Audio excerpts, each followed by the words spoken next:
పెద్దపల్లి జిల్లా మూలసాల గ్రామానికి చెందిన వివిధ పార్టీ నాయకులు, యువకులు, మహిళలు 200 మందికి పైగా బహుజన్ సమాజ్ పార్టీలో చేరారు. బీఎస్పీ నియోజకవర్గ ఇన్ఛార్జ్ దాసరి ఉషా కండువా కప్పి పార్టీలోకి ఆహ్వానించారు. మూలసాల గ్రామంలో నరహరి, వరలక్ష్మి సొంత ఖర్చులతో బీఎస్పీ జెండా గద్దెను నిర్మించడం సంతోషకరమని అన్నారు.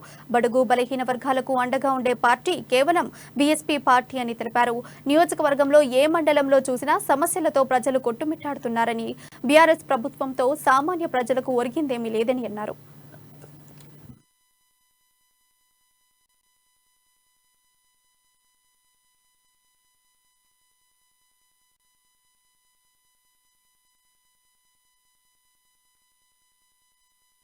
తొలి ఏకాదశి అదే విధంగా బక్రీద్ శుభాకాంక్షలు తెలియజేస్తుంది. మరి తొలి ఏకాదశి అని అంటే అందరం ఇంట్లో పండుగ చేసుకుంటాం, అప్పాలు పిండి వంటలు ఎన్నో చేసుకొని సుఖ సంతోషాలతోటి బంధుమిత్రులతోటి చేసుకుంటాం. మరి ఈ పండుగ రోజు మరి బహుజన వర్గాలకి చెందిన వాళ్ళందరూ కూడా తొలి ఏకాదశి పండుగ రోజు బహుజన జెండని, ఈ నీలి జెండని ఈ రోజు మూలసాల గ్రామంలో పెద్దపల్లి మండలంలో ఎగురవేయడం జరిగింది. జెండా గద్దెని కూడా మరి నరహరి గారు, అదే విధంగా వారి భార్య అయినటువంటి వరలక్ష్మి గారు, మరి వీరిద్దరూ స్వచ్ఛందంగా మన బహుజన జెండా మనమే కట్టుకోవాలి అని చెప్పేసి వాళ్ళ ఆధ్వర్యంలో వాళ్ళే పైసా కూడబెట్టి ఈ రోజు ఈ జెండా గద్దెని కట్టడం జరిగింది. మరి వారికి నా ధన్యవాదాలు తెలియజేస్తూ, మరి ఇక్కడ ఎంతో మంది ఈ రోజు మూలసాల గ్రామం నుంచి దాదాపు 200 మంది మహిళలు బహుజన్ సమాజ్ పార్టీలోకి చేరారు. మరి ప్రతి ఒక్క మహిళ కూడా మనం మహిళా రాజ్యం రావాలి అని, బీసీ, ఎస్సీ, ఎస్టీ మైనారిటీలు ఐక్యంగా ఉండి మన బహుజన రాజ్యం రావాలి అని చెప్పి ఈ రోజు చేరడం జరిగింది. మరి